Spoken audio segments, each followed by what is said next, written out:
What's up, guys? Quick question for you. How do you think the left would report this type of news? Granted, this comment that I just read states unreal. Biden ruined this country. The Dems tried to kill America. Meanwhile, apparently President Trump's administration and canceling of woke DEI policies has caused this young lady not to be able to be hired for her dream job of working at a fine chicken wing establishment. So Hooters didn't hire me, and they didn't even give me a reason. They didn't tell me why or anything. They just said I'm not what they're looking for. What the hell does that mean? And Clown World says by the time she brings you your food to your table, half of it would be gone. I don't know why he says that. Can you guys guess? Or maybe, I don't know, maybe Hooters is just isn't hiring anymore like they used to, seeing as how they've announced that they're going to be filing bankruptcy. Oh, yeah. And if the left were to report on this, odds are they probably say none of this would have ever happened under the Biden administration. For instance, like we see here, 2 American Airlines planes clipped wings at Reagan National Airport with some Congress being on board. Obviously, this is a direct tie and link and correlation to the Trump's administration and the FAA and Director of Transportation. Obviously, this must be Trump's fault. Must be Trump behind this, causing these problems. Let alone helicopters are falling out of the sky, breaking. Helicopter crash in Hudson River kills 6. Witness saw propeller fly off, and then it dropped near Holland Tunnel. Vacationing family with kids were reportedly on board. How horrific. I can't show you this because obviously YouTube has their policies. But again, when the left stream, mainstream, liberal media gets a hold of this, I'm sure somehow, some way they will find a way to tie and connect this to President Trump and insinuate that it's his fault that these things have happened. We've got this update now and a Fox News alert. This just in from Reagan National Airport in Washington, D.C. We just started getting word that 2 American Airlines planes clipped wings at that airport. This is according to a statement now confirmed with the FAA. This happened around 12:45 p.m. Eastern time, so just a couple of hours ago. We're told one plane was headed to Charleston, South Carolina. The other was headed right here to New York City, to JFK. One was taxiing, one was parked. The Metropolitan Washington Airport Authority says there is no effect on flight operations at that airport. Both aircraft have since returned to their gates and no injuries have been reported. The FAA is investigating at this time, and they will give us more details on this incident as we get it. That's a live look at Reagan Airport. A couple members of Congress say that they were on board that flight. Congressman Nick LaLota of New York posted, serving in Congress has come with some once-in-a-lifetime experiences like just now. While stationary in the runway at DCA, another plane just bumped into our wing, headed back to the gate, but thankfully everyone is okay. All right. And in a strange turn of events, we see hell freezing over or pigs about to fly as Gretchen Whitmer, Big Gretch, sans Dorito nacho cheese chips.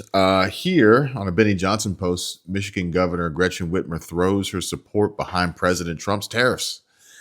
I understand the motivation behind the tariffs. And I can tell you, here's where President Trump and I do agree. We do need to make more stuff in America. More cars and chips, more steel and ships. We do need fair trade. Quote, I understand the motivation behind the tariffs. We do need to make more stuff in America. We do need fair trade. Odd, strange. What made her flip? Is she a Trump supporter now? Or has she always been? Breaking, Tulsi Gabbard announced that the cabinet meeting that her office has obtained evidence of massive vulnerabilities on voting machines that allow hackers to flip votes. Whoa. I've got a long list of things that we're investigating. We have the best of the best going after this. Election integrity being one of them. We have evidence of how these electronic voting systems have been vulnerable to hackers for a very long time. and vulnerable to exploitation to manipulate the results of the votes being cast, which further drives forward your mandate to bring about paper ballots across the country so that voters can have faith in the integrity of our elections. So, yeah, there's that. Obviously, the left, the media, Democrats, liberals, deep state, opposition will say, well, if these voting machines can be used to flip votes, then how do we know that they weren't used to flip votes in favor of President Trump? Which would obviously be another instance of them letting another cat out of the bag, confessing, admitting, exposing their own guilt and corruption and election interference by trying to then position it in some form, some shape of way as it could benefit President Trump and his election should be overturned, which who knows, maybe there is evidence, maybe there isn't. Maybe this is just yet another move on the four-dimensional chessboard that Trump's administration and Tulsi Gabbard and others are using to get the Democrats to expose themselves. Figuratively, not literally, because you got to be careful with those folks. They take things a little bit too far, a little bit too much to the extreme. Realm. So I am telling you that this is a failed thing, but we've got to do better to connect the dots and let people know the reason you can't afford a home is because of these failed immigration policies. The reason you're not going to be able to afford your food is because of these failed immigration policies. And the same can go for the hospitality industries, where we have so many of those in the hospitality industry that are saying they do not have the workers that they need right now. All right, so quick show of hands. How many folks are having trouble affording a home? How many folks are having trouble affording groceries? Or how many folks out there are looking for skilled labor and are having a hard time finding these workers? Now, let me ask you the same question from the perspective of the last 4 years. How many of you had trouble over the last 4 years affording a home? Had trouble over the last 4 years affording groceries? Had trouble over the last 4 years finding skilled labor? I don't think that this is a Trump problem. And Jasmine Crockett essentially connecting the dots here and saying that you can't afford shit because of mass deportations is laughable at best. It's comical, insane. Coming from someone, as I read this comment to you, the Democrats, or Jasmine Crockett in particular, want to scream about $26 million, yet collect a Social Security check every month, just like AOC's family collecting a Social Security check of her grandmother who has been dead since 2015. Yikes. And I suspect that now would be no better time than ever to share this with you and let you guys know Jasmine Crockett's motivation here, her drive to keep folks distracted from the truth and reality and away from where her money's coming from. Elon Musk says that your tax dollars were going to pay fraudulent unemployment claims for fake people born in the future. Seems like a Terminator. Terminator. Folks born in the future here. This is so crazy that I had to read it several times before it sank in. Sharing this information from the Department of Government Efficiency. Gunther Eagleman saying, holy shit. The Department of Labor just revealed some shocking numbers on fraud at the agency. 25,000 people who are over 115 years old and have been collecting $59 million in payments. 28,000 people between 1 and 5 years old have collected fraudulent payments to the tune of $254 million. 10,000 people who have not been born yet, 15 years into the future, 69 million, and they have not been born yet. Let that sink in. In one case, they were born 129 years from now.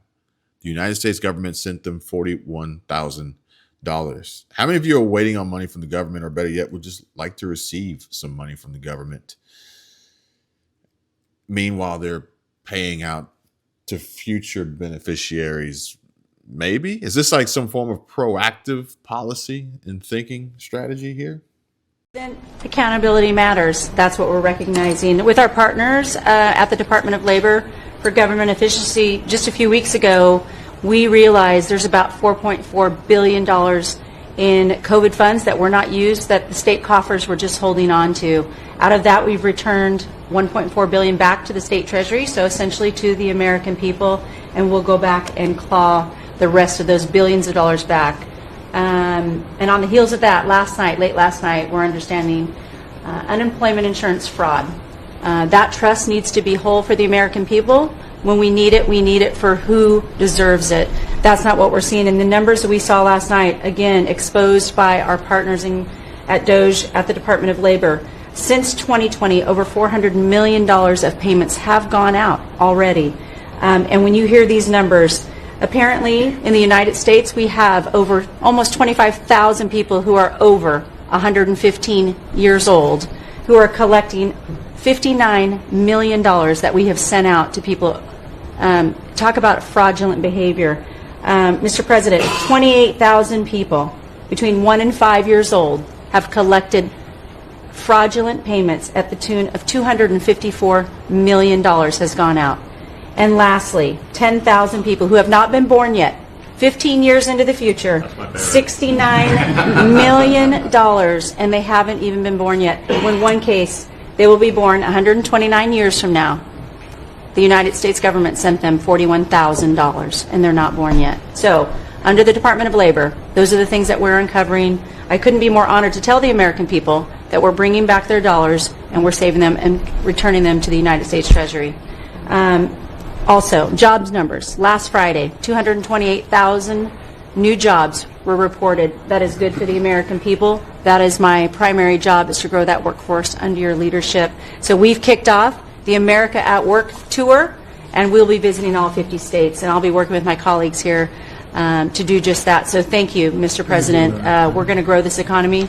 We're going to keep our focus on the American worker. So you're finding tremendous fraud, though. Those numbers are really bad when you... Department of Government Efficiency Post reads, an initial survey of unemployment insurance claims since 2020 revealed the following. 24.5 thousand people over 115 years old claimed $59 million in benefits. 28,000 people between 1 and 5 year olds claimed $254 million in benefits. Nearly 10 million people with birth dates over 15 years in the future claimed $69 million in benefits. And in one case, someone with a birthday in the year 2154 claimed $41,000. Reminder, folks, DOGE is not coming after your money. They're coming after the people that are stealing your money. And yes, we've moved on from how the left would report this news because I can't keep playing that game. I got too much common sense to fall into that trap. Unlike Mr. Hakeem Jeffries here. Let's listen to what he has to say. Republicans are proposing new spending for border security funding in this forthcoming budget bill. Is that something that your conference will support, that sort of security investment? We have to look at the particulars. We believe that we need to secure the border, make sure that it is safe and strong, that the rule of law, consistent with America as a country of a nation of laws, is fully and completely implemented at the border. We believe we have a broken immigration system and we need to fix it in a comprehensive and in a bipartisan way. And we also believe that we must always defend dreamers, farm workers, and law-abiding immigrant families and protect them from aggressive overreach by the Trump administration. Those are the principles that we have consistently articulated publicly and privately to our Republican colleagues as it relates to finding some common ground on the immigration issue. Now, I don't want to come out and flat out say that Hakeem Jeffries is a liar. However, when I asked Grok 3 the following, Hakeem Jeffries says we need to protect law-abiding immigrants and families. Is it safe to say that undocumented immigrants are not law-abiding as they have entered this country unlawfully? The answer will not surprise you. Hakeem Jeffries' statement about protecting law-abiding immigrants and families implies a focus on immigrants who comply with legal standards, likely referring to those who enter or reside in the country through lawful channels. Undocumented immigrants, by definition, have entered or remained in the country without legal authorization, which violates immigration laws such as the Immigration and Nationality Act in the U.S. So yes, it's reasonable to infer that undocumented immigrants wouldn't fall under the law-abiding category in this context, since their initial act of entry or overstaying a visa breaks the law. And that said, the term law-abiding can get murky. Some might argue it could also refer to behavior after arrival, like whether someone follows other laws, for example, pays taxes, avoids crime, not just their immigration status. Jeffries' intent isn't fully clear without more context, but the straightforward reading aligns with your point. Undocumented entry in itself is unlawful, so they wouldn't typically be classified as law-abiding immigrants in a legal sense. But we know how these folks like to twist and contort and change the meanings and definitions of their words and pretend like some of these things that they've said, they've never said before. Or better yet, they don't have to. The media will do it for them. For instance, here, in 2015, Barack Obama says, if we don't write the rules, China will, and we'll lose U.S. jobs. 10 years later, President Trump hits China with a 125% tariff to stop the bleeding. Back then, the media referred to President Obama as a strategic genius. And here we are today. Now, Trump is dangerous. Same damn message. Trump just had the balls to do it. Hypocrites. The argument is, number one, that's the biggest market in the world. Number two is those countries are already selling to us. I keep on pointing out there are a lot of Japanese cars here in the United States, almost no U.S. cars in Tokyo. Number three is that if we don't write the rules, China will write the rules out in that region. We will be shut out. American businesses, American agriculture, that will mean a loss of U.S. jobs. And so let's talk about the elephant in the room, the gay kiss. And no, I'm not talking about Barack Obama anymore. Or I should clarify that, especially considering how his marriage is on the rocks, shaky in regard to him and Michelle Obama. And who knows where that's going. But more importantly, this post from actually June of 2022, time flies, really. It seems like this was just yesterday. But Lauren Chin says, Disney's new film Lightyear is here. So let's talk about the elephant in the room, the gay kiss, and the agenda behind it. Plus, the film's star, Chris Evans' harsh words for those who aren't on board with the LGBT messaging.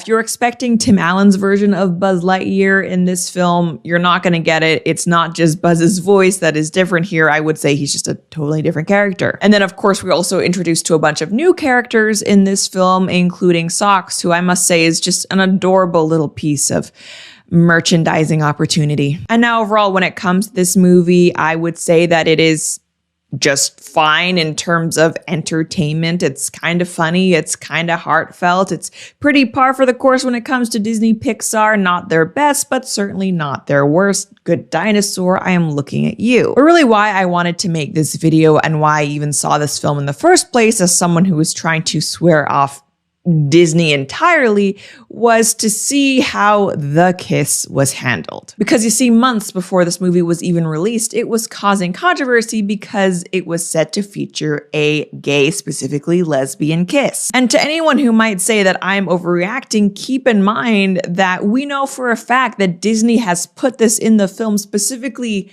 for activist reasons, right? They took it out, but then put it back because they were trying to see more LGBT after activists were mad at them. Not to mention the fact that it was even included in the first place was absolutely due to some activist writers saying, hey, let's put this in. And when asked about it, and this for me at least kind of cements my conviction that I would not show this to my child. My child's a baby now, but assuming she was older and she could understand this, is the fact that Chris Evans kind of doubles down on the idea that, yeah, this kiss is being featured in order to normalize stuff like this, same-sex kisses, which speaks to the fact that this is done for not just representation, but also activism. It's tough to not be a little frustrated that it even has to be a topic of discussion, that it is this kind of new, the goal is that we can get to a point where it is the norm and that this doesn't have to be some, uncharted waters, that eventually this is just the way it is, that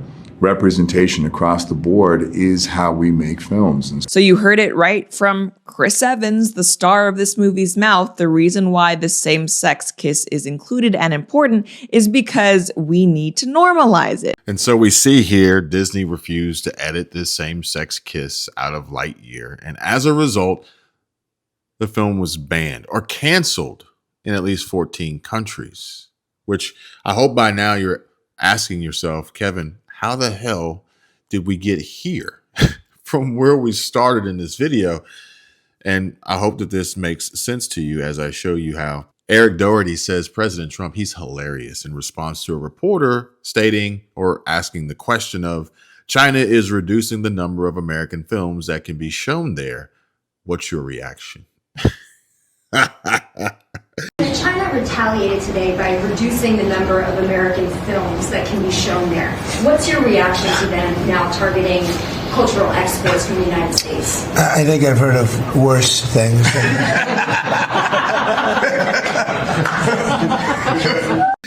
President Trump says, I think I've heard of worse things. And in fact, worse things have happened.